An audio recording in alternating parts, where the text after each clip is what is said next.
When is your induction date? Does induction always mean C-section? Did the induction hurt more than your natural labors? Could you have chosen a C-section or preferred it?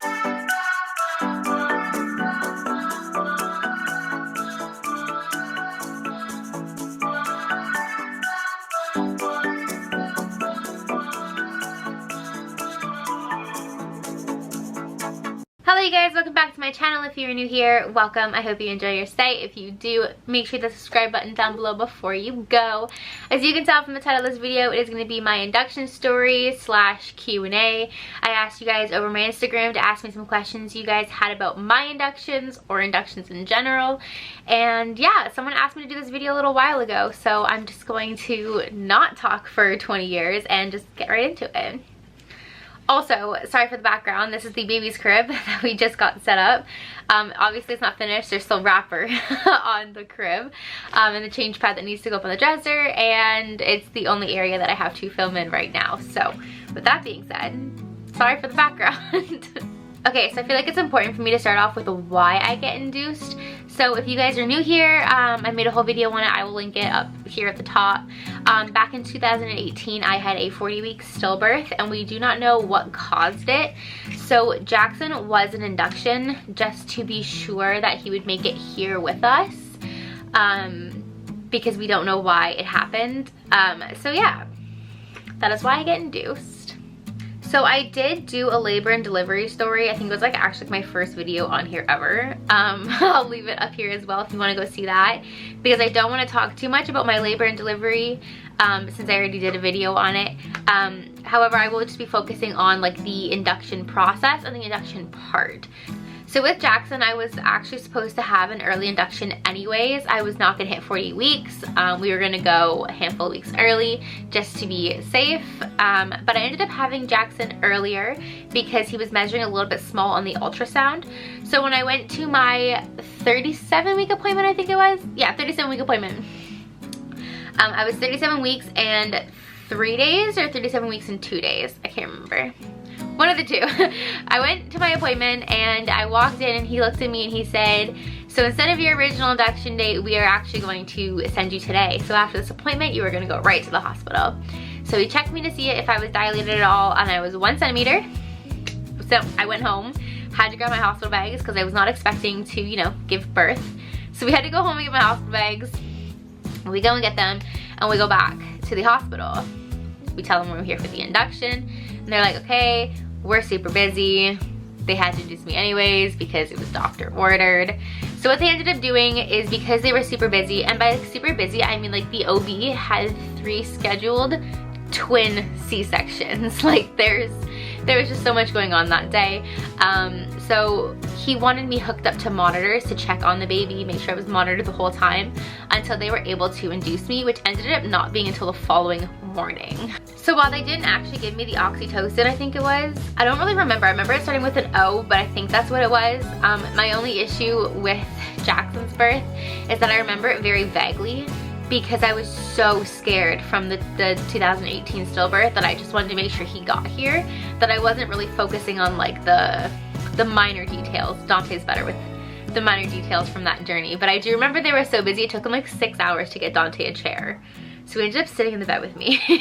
So the first thing they did when I got there was they sent me to the triage area where they checked to see how dilated I was. Because they wouldn't have known that he checked me, and I was 3 centimeters dilated, so within an hour I went from a 1 to a 3. That's pretty normal for me. With both kids I dilated pretty quickly. Makes sense, I guess. Regardless, they put me in a labor and delivery room and they gave me what's called a Foley bulb. I think it's called a Foley bulb. I think that's how you say it. Regardless, it's basically 2 balls that sit on either side of your cervix that they fill with saline that puts pressure on your cervix like this to help dilate you. So they gave me that. She said it typically stays in for about 4 hours. Mine stayed in for about an hour and a half, 2 hours. When I stood up to go to the bathroom, it fell out, so I'm not sure if it would have fallen out sooner. But it's supposed to help you dilate you to like a 4 or a 5, I believe. At that point, that's where we were sitting. I was dilated to a 4 or a 5. They didn't end up checking me after that either. Risk for infection and all that fun stuff. So I didn't actually get my induction until 10 o'clock the next morning. That brings us to December 19th, which would be the day that Jackson was born. At 10 o'clock, they brought in the oxytocin. I think, like I said before, I think it was oxytocin.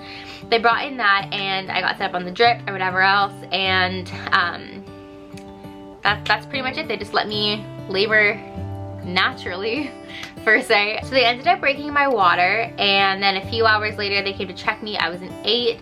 She told the OB, or she told me and Dante that she was gonna go tell the OB that like they would have to come and deliver the baby soon.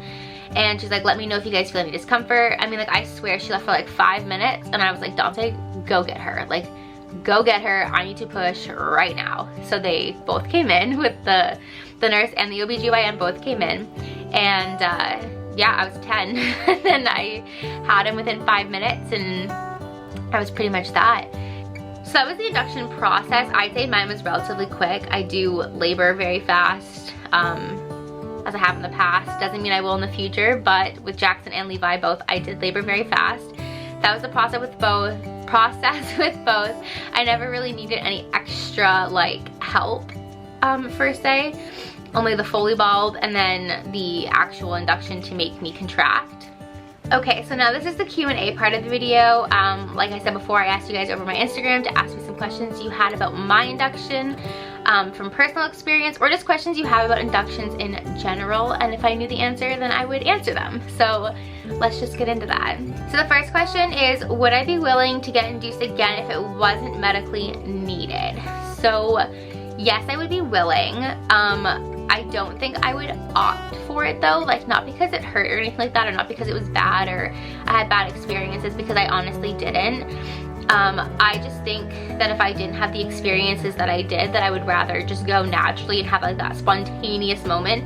As much as it is nice to kind of have an idea of when the baby's gonna be here, I do feel like the spontaneous is kind of fun. I don't know, I just feel like it takes away a piece of like the labor and delivery experience. So yeah. Does induction always mean C-section? No. If you just watched the first part of this video, you would see that my induction was not a C-section. It could have led to a C-section if I wasn't progressing. However, inductions typically aren't C-sections. You'd be scheduled for a C-section, not for an induction. Did the induction hurt more than your natural labor? So like I said earlier in the video, I did have Levi, which would have been my natural labor, and then Jackson would have been my induction. So with Jackson, the most painful part was the Foley bulb, and I wouldn't even say it was painful. It just caused like weird contractions. Like they just felt really odd, and I was very uncomfortable because there was, you know, a ball pressing on my cervix. So I was very uncomfortable to say the least, but I wouldn't say it was any more painful. And then with the actual like oxytocin they gave, it kind of burned at first, and then after that it was kind of like over with. I did get the epidural with both. The only difference that I had the issue with is that Levi had a failed epidural. So I felt everything. The epidural kind of stopped working, and with Jackson, the epidural did work, and I did end up getting the epidural early because the guy who was able to do it was already on the floor giving someone else theirs. So they did it at the same time. So I had my epidural earlier than what I had it with Levi, and then Levi's was a failed epidural. So honestly, like, those things kind of mess it up, but I wouldn't say that it hurt more. I'd say it was more uncomfortable. Could you have chosen a C-section or preferred it? So I actually didn't prefer a C-section. I've never had a C-section. I've never even had stitches. Like, I've literally never had stitches. I've never broken a bone. I've never had surgery of any kind. I still have my wisdom teeth. So the thought of having surgery scares me.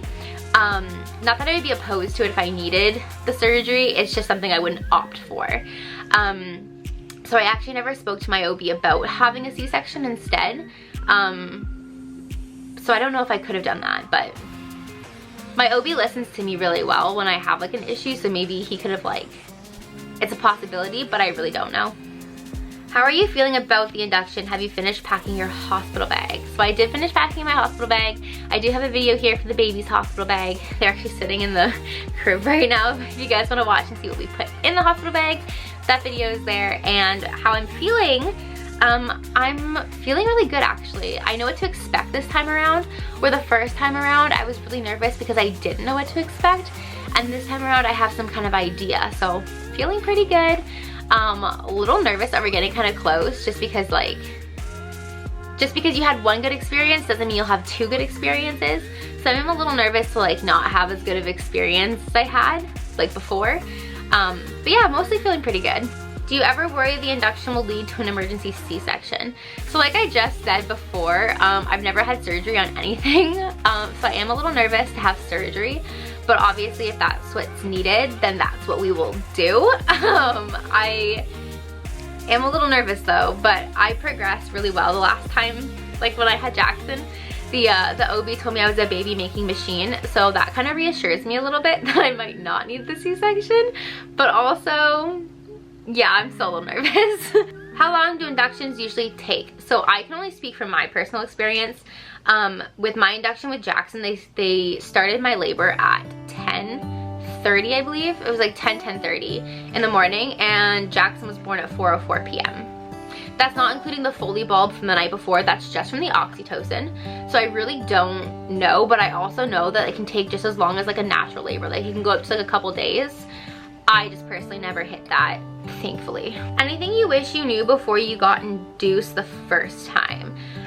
I wish I would have known that it was uncomfortable. Like I wish I would have known the process, because I've seen people say that they just like put like a pill by your cervix and then they send you home.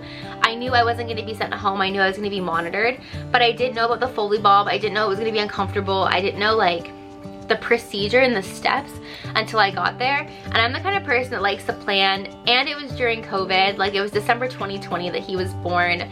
You know, I wish I would have known that the restaurants in the hospital closed at 4 p.m. To bring like triple the amount of snacks, because Dante was like starving, poor guy. I did bring him snacks. We did pack snacks, but they just weren't enough because I wasn't expecting to not get induced right away. I had the expectation of like going to the hospital to get induced, to only be induced, not to have to wait, which is like fine, but I didn't pack enough stuff.